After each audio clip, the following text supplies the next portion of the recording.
All right, class, I'm here with Matt Donald of The Patch. He's a longtime Woodland resident, and he owns and operates, or is family member of The Patch. And as many of you know, I'm a Christmas tree farmer, which is also agritourism, so I am actually probably more excited than you are today to talk to someone else that is a farmer and agritourism. And the Donalds are a great family, active in the community, and so we're going to learn about The Patch today. We're going to talk first about the harvest season and when all of you come out and what you see, and then as a horticulture class, we need to talk about the planting, the weeding, and all those other things. And Matt has shared some videos with me that I'll be sharing, videos and pictures. So hopefully we'll have a good quality video for you. So thank you, Matt. Thank you, Rob. Okay, a slide update. We didn't know exactly what we were going to have when we recorded this. I have since divided it into two parts for my horticulture class. But the part that you're watching right now is the farming of the pumpkins, the preparing the ground, the planting, the watering, the weeding, all of that good stuff. If you want to see a little bit of the family history of the farm and the October patch with the agritourism part where everybody comes out, there's decorations, the people are coming out and buying the pumpkins, that is in the other part. Please find it. Hopefully I can share a link down here, and you'll see the patch in October in all its glory with all of its visitors. First thing you do, are you preparing the ground? What are you doing to prepare the ground and plant? Let's go there. Okay, so to prepare for planting each year, we have to get out the big machinery. In fact, the tractor that has the dualies on it, because it's typically so muddy. And so the field would have sat over the winter time. We're coming into the spring, and we have what's called a plow and a disc and even a harrow that go behind a very large tractor. And my dad will use those in succession, and he'll get the field ready to plant, to rototill. Typically, we're also going to go ahead and put some fertilizer on at that time. It's around, maybe March or so. And we're also talking about, what do we want to plant for this year, and where do you want to put it at? We typically try to rotate the crops, the fields every 2 to 3 years because they grow so much better that way. So we're preparing in the spring, and we're going to start planting the pumpkins at the end of May. Okay, so how many different varieties are you going to plant? And then what is the process of planting? The planting of the pumpkins begins in my parents' house with a table full of catalogs all over the place. We get emails, catalogs in the mail and such where people want us to buy their seeds. We're typically asked, do you have volunteer seeds that come back? And the answer is not at all. We actually spend a lot of money each season purchasing really good seeds in the mail. And so before we're actually going to plant, we're going to order a few months in advance what we have to plant for that year in the mail. And that also involves the counting of seeds, which is very challenging because sometimes you're buying a bag of like 5,000 to 10,000 seeds, and you're wondering how far that will go. So you're having to do some mathematics to figure out how long is the field, how many rows, the spacing, and so on. From there, we basically will end up with around 60 varieties of pumpkin squash and gourds, and we do our best to make sure that we have the same kind of variety each year, always trying something new. This last year we tried a Camaro pumpkin. A few years ago we brought in the snowballs. They are absolutely the most popular pumpkin I've ever seen in my life. They're a little white pumpkin with a green stem. And lo and behold, this year we had them to the very end of the month, thank goodness. But our whole field where they were at was wiped out in one season because they're so popular. And how long have you done the snowball? About, I want to say 3 years on the snowball, something like that. Okay, so you used to plant by hand, right? But now you have a... Yeah, so diving into the planting again. So when we have the seeds, the field is prepped, we have to rototill. That's a really important part of what we do. So we have about a 5 or 6 foot rototiller that we use. And the markings created by the tiller are going to give us markings for the actual planter that we have. Up until 2019, the planting was done by hand. Basically, we take a little bucket of seeds and a hoe with a long blade, and we would actually go in the field. We would walk every step, and we would bend over and plant the seeds physically every single hill. We did them in hills because we could rototill at diagonals and back and forth in the field for the weed management. Then my dad ordered a Magician vacuum-based seed planter from Italy in 2019. And when he did that, we moved to a row planting structure that also brought with that, we'll talk about this later on, but some weeding issues. So now we're planting in rows. So essentially the rototiller, after the big prep is done, you rototill it, then you can plant with the seeder, and you're following those rototilled rows to see where your spacing should be as you run the planter down the field. And you're stopping, pouring in the next variety of seed to make blocks of pumpkins, different types of pumpkins as you go. So you have to kind of know how far to go, how many rows to plant, stop, change them over, make sure all the seeds come out, put all new seeds in. The hoppers are very small. You take the hopper apart, pull the seeds out, because even one seed can mess you up for the next variety a little bit. They cross-pollinate sometimes. So it's a very tedious process, but the planting machine transformed everything that we were doing together, and it cut the time down by an immense amount for the actual labor. Okay, so to clarify, the pictures you shared with me, when you were planting by hand, you had a small little trench with 5-6 seeds in there. But with the mechanical planter now, they're evenly spaced in rows. Is that correct? Yes. So when we were planting by hand, we had to fight this, not only the steps we were taking and how we stepped differently, that we put enough seeds in each one of those hills, but we would forget sometimes if we even planted something by accident. Now this row planter uses these plates that they space the seeds a certain amount, and you can even change the depth at which the seeds go in the ground. And as you roll down the field, the seeds pop in as they're supposed to mechanically. It's a beautiful sight for people like us that we're having to remember, did I even plant the last hill? Did I step it right? Did I forget? Now the machine just does that for us. And again, the tedious part is having to get off the tractor, take all the seeds out, put new seeds in. But other than that, it's beautiful. I believe it. All right. I don't know. Hope this works for you. Yeah, so, it does. Okay. I completely understand going through the planning I could cry about this, Rob. Some real tears start flowing. You know why, right? I'm leaving this in the video right here. That's awesome. So now the seeds are in the ground. They need water, they need fertilizer, they need weeds. Where do you want to go next on this? What's the next most important thing? So there's two things with seeds. There's the germination time. The germination time is typically like 4 to 10 days for most pumpkin, squash, and gourd seeds. Then there's the days to maturity. The days to maturity matter a great deal to us because we have to plan ahead to think about, if I plant a Big Mac seed that's 120 days to maturity, if I plant that in July, would it make it by October 1st? The answer is no way. Those seeds are planted the beginning of June. In 2020, we had a lot of rain in June, and we were biting our fingernails because the ground became like cement. They were in the ground the beginning of June, but it rained and rained and rained. So when the Big Macs came up, they were stunted. And what that means is they were delayed. And that not only makes the plant smaller, but then the fruit is smaller later on. So we were fighting with that this last year, but the days to maturity is really the key for what we do. And so we have to not only think about the varieties, but also when do they have to go in the ground. And so we're planning way in advance. Okay, we'll plant the Big Macs in June. We'll plant the carving variety that are fast growing, like, the end of June, beginning of July almost. So we have to be thinking ahead about that. And as they come up, we move into the weeding and watering. So for weeding, it used to be that we would go right from planting by hand to grabbing the hoe and going back out into the field and begin weeding the pumpkins by hand. And my kids were actually shedding tears in 2018, 2019 because the field looked so immense when I was out there with them. They're like, Dad, we just can't do this. And so we were blessed with what's called an eco-weeder.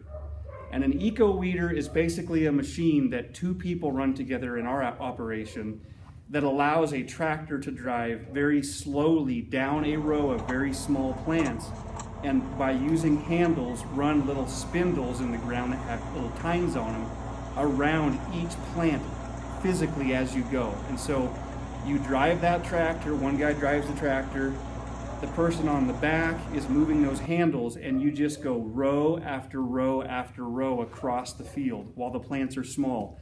And it's so critical that you do that while they're small, because as weeds come up with those pumpkin plants, for example, they'll basically just kind of shelter them out of the way. They push them out of the way. And so if you can knock those weeds out faster that way when they're really, really small, you're saving your crop basically. And so we probably spent about 40 hours total running the Eco Weeder in 2020 on a small subcompact tractor. And I could still cry about it because it makes me so happy. It's a wonderful, wonderful tool. And we only had to hand weed maybe like 3 evenings compared to the entire summer like past years. And it's also how in the past I would drop 15 to 20 pounds a summer on my body weight just because of the constant walking and weeding with a hoe. So it gives you an idea of how crazy it used to be, and having sore hands as well. So, okay. So it's good exercise, man. Yeah, good exercise. You're being cut out of that. That's terrible. And moving on to the watering, the watering is it's a challenge. And to describe the watering for you, basically imagine a gigantic fire hose on a automatic reel that pulls it in by itself. It's called a traveler. And so where we're at here on the farm, we have a slough that contains lots of water. It's in the ground, and there's a 45 horsepower pump that's on the bank, and a foot valve suction goes down into the slough, and it allows the pump to pull the water into what's called mainline pipe that takes it over to the traveler system. And so the 45 horsepower pump is pushing about, let's say, 200 gallons a minute through the traveler. The traveler has a special nozzle on it that when the water comes out, it makes the water droplets be very small. It kind of dissipates it into the air and it drops. So you're not destroying your pumpkin and squash and gourd leaves because it's so much water coming out. And then over a 12-hour period, the reel is pulling that gigantic fire hose in basically, and then you move it down the field and you pull it back out again. We used to use hand irrigation pipes. I would have to go out there in my boots and actually navigate the pumpkin vines and stick the pipes down, hook them together, and we would just leave them in the pumpkins for the entire season. The problem was at that height, a lot of the pumpkins cover the sprinkler heads, and you have to walk the lines and pull the vines back down. Also, one of my scariest moments ever at the patch, I was out one evening doing the irrigation, and I took a big step by a sprinkler, and I almost hit a coyote. And I scared the coyote so bad it freaked me out. And I'll never forget seeing the coyote bounding through the pumpkins trying to run away from me, and I didn't even know it was there. So I'm trying to describe the fact that these pumpkins get as high as my waist or even my chest, and those pipes have a hard time putting the water out there. So we use a big traveler gun that's way up in the air, so we're using overhead water basically. So when you say you have a main line in the ground, what's the diameter of that? I want to say it's 8-inch, I believe. I could be wrong about that. I think it's 8-inch. I can ask my dad about that for you. Sorry about that. That's I forget how big it is. So on my Christmas tree farm, the number one pest is aphids. That's what I got to take care of more than anything else. What is the number one pest of pumpkins, and how do you take care of it? The number one pest of pumpkins is absolutely mice. Mice wreak havoc, especially on the bigger varieties that we've had with the soft skin.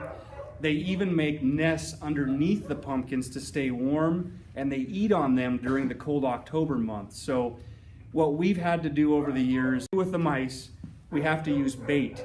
And basically we go around the perimeter of the field and we put bait strategically by different fence posts that we know the mice are around. And through using bait, they go away typically. Once in a while, we'll put it in the middle of the field because they're in the middle of a bad crop, for example, that's already suffering from them eating them. And they especially love lots of weeds and tall grass clumps. And so it's important, again, to be weeding your pumpkin patch because the mice just love that. Additionally, we've had a problem with some aphids and also ladybugs. There was a particular variety that was yellow in color, and they were eating the leaves one year on the pumpkin plants. The ladybugs? The yellow ladybug, so to speak, yeah. So, but typically, the mice cause us the most problems, guaranteed. Yeah. Did we touch on fertilizer? Not really. I mean, A little bit. So to fertilize the pumpkins, we basically used to only use cow manure from the dairy farm. When the dairy farm shut down, we had access to a little bit of that still, but we've actually had to shift over to some commercial grade, we call it 16 fertilizer. And it's basically a really nice mild mix for the crops that we have that gives them what they need. There's nitrogen, phosphate, and something else in 16. Anyways, the long and short of it is with that little shot of fertilizer, it really helps the pumpkins produce. And so we'll give them some of that sometimes later in the season as they're growing with the water going. And we've also added some 16 into the soil to kick the season off as well. okay, so we've got the pumpkins to grow. Most people don't have pruners and loppers, so you typically go out and cut all the vines. Yes. How long does that process take? Yeah, like the decorating, one of the hardest jobs of the season is always opening the field for people to come pick pumpkins. And so we have to be careful to actually be able to cut those stems because folks will inadvertently break them at times by walking through the field. So we actually open the field in waves. We put a string across starting in the front, and we'll cut several varieties from one side to the other by hand with loppers very carefully. And then like in a week, we'll move that string back for the next wave of pumpkins. And going back to days of maturity, we haven't figured out that if we plant them a certain time, we can survive the vines being connected to those stems still throughout the month of October based on the varieties. Okay, we've grown the pumpkins, we've had the harvest. Having a tree farm and knowing the work that goes into that at the harvest time. And my father-in-law used to do hundreds of acres of potatoes, and now that got up to over 1,000 of alfalfa. And I know harvest time is both a joyous time and a tiring time. What's yours and your family's emotions coming into October? I know there can be a mix of emotions in this, both from the work and the celebration. It's a big mix of things, at least in my experience. How do you feel about that? Yeah, regarding the harvest, the actual October month itself with the community, it brings us extreme joy to see families making so many wonderful memories together. It's the heart of what we do. And when I think about how I feel going into the month, to be honest, I'm typically so tired I can hardly function for the first few days because we've had to survive the prep to get to where we can open. But for me, every year, when I see the excitement and I see people having a good time, I'm quickly refreshed personally that first week of October. For our family as a whole, there's lots of behind the scenes that goes on to be able to survive the craziness of the month. And so we're having to plan that on the fly many times. But yeah, I would say that I hope that the community, when they come to the patch, feels the sense of pride and accomplishment to making it presentable for you, that we're doing it for you. And we want you to have a wonderful experience. And so we might be tired, but there's a good reason for that. I understand completely. There's an energy that comes when people are coming out and having a good time on your place.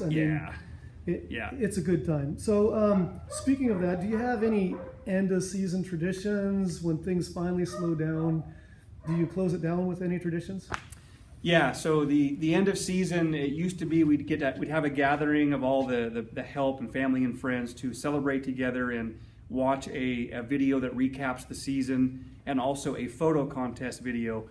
The last 2 years, we've gotten so big and had so much going on, we had to kind of bypass that celebration.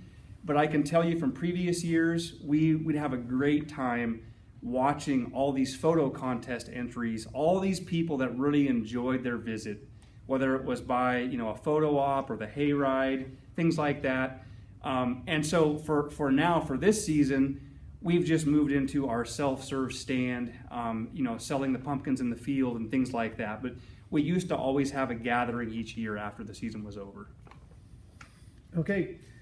I know you're not completely there yet, but there's still pumpkins in the field. You've talked about selling those, wholesale and whatnot. But when it's all said and done, when do you, I think you mentioned already, but when do you start thinking about again, how long can you just let pumpkins go and do whatever else is in your life? Yeah, once the season ends and the truckloads are done and it's rainy and dark in December and things like that, the holidays happen, we honestly aren't talking about pumpkins at all. We're talking, sports and just typical things people talk about.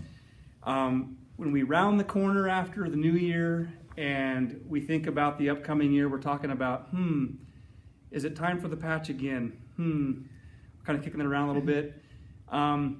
February is important because we basically go into seed ordering season, and so it seems crazy, but these suppliers only have seeds for so long.